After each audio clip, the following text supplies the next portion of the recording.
Hello friends, good evening. Welcome to my channel Ankush Agarwal share market. बात start करते हैं market से। तो मार्केट खुलते ही साथ धड़ाम से नीचे गिरा और कंटिन्यूअस सेलिंग आई, लेकिन एनी हाउ मार्केट सरवाइव कर लिया। तो देखने की बात ये है, आज 3 मार्च है, तो फर्स्ट वीक है मंथ का। तो फर्स्ट वीक में मंथ का सैलरी क्रेडिट होता है जितने भी जॉब वाले हैं। तो मेरे को लगता है कि जो एसआईपी है, कि जितने भी लोग पैसा डालते हैं, तो फर्स्ट वीक क्रिटिकल रहता है, लेकिन एनी हाउ सर्वाइव कर गया मार्केट। पैसा डला है मेरे को लगता है सैलरी वालों का, रिटेल इन्वेस्टर का।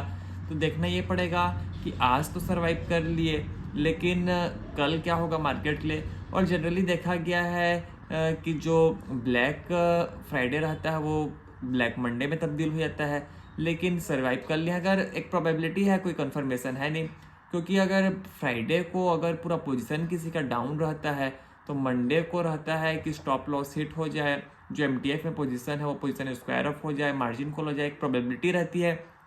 लेकिन मार्केट इतना शार्प रिकवरी दिखाया, 3% एक टाइम में स्मॉल कैप इंडेक्स डाउन था, तो इतना शार्प रिकवरी आया। तो देखना ये पड़ेगा ये रिकवरी कैसी है। लेकिन मेरे को नहीं लगता कि ये रिकवरी कोई फेरोसियस है, कि एकदम आउटरेजियस है, एकदम कॉन्फिडेंट वाली रिकवरी है।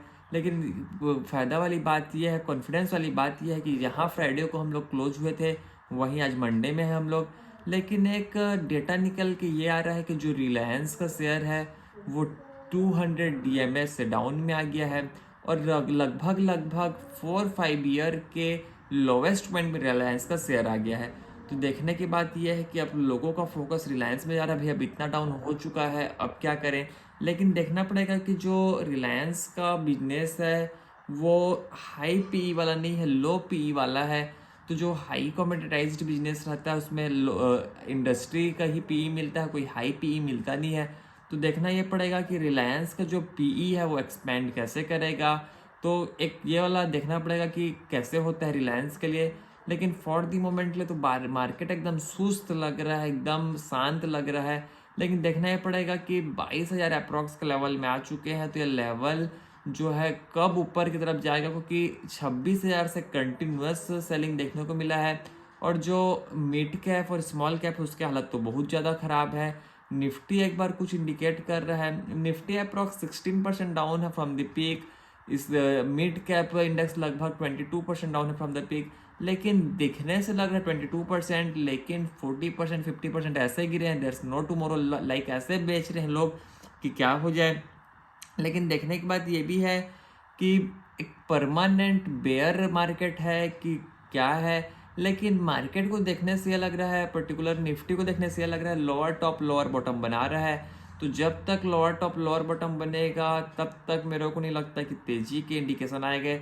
थोड़ा सा एक लेवल को, रेंज बाउंड जो है उसको ऊपर की तरफ से अगर काटेगा मार्केट, ऊपर की तरफ जाएगा तब कुछ कॉन्फिडेंस आएगा। लेकिन मेरे को लगता है जब कॉन्फिडेंस आएगा तो कॉन्फिडेंस के प्राइस देने पड़ेंगे। कॉन्फिडेंस अभी नहीं है तो कॉन्फिडेंस का प्राइस नहीं मिल रहा है। तो वही बात है, this is how the market is वाली बात है।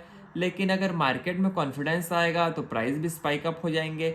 मेरे को लगता है 1-2 दिन लगते हैं कुछ छोटे शेयर को उसमें ताकत आने में। अचानक से अगर 2 दिन में 20% का अपर सर्किट लग जाएगा तो फिर आदमी कब खरीदेगा, तो ये भी एक बात है। तो धीरे धीरे आदमी एक्यूमुलेट करे शेयर को।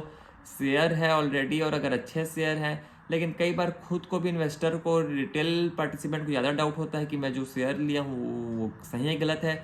लेकिन मार्केट में अल्टीमेटली ये है, अगर मार्केट गिरेगा तो आपके शेयर जरूर गिरेंगे।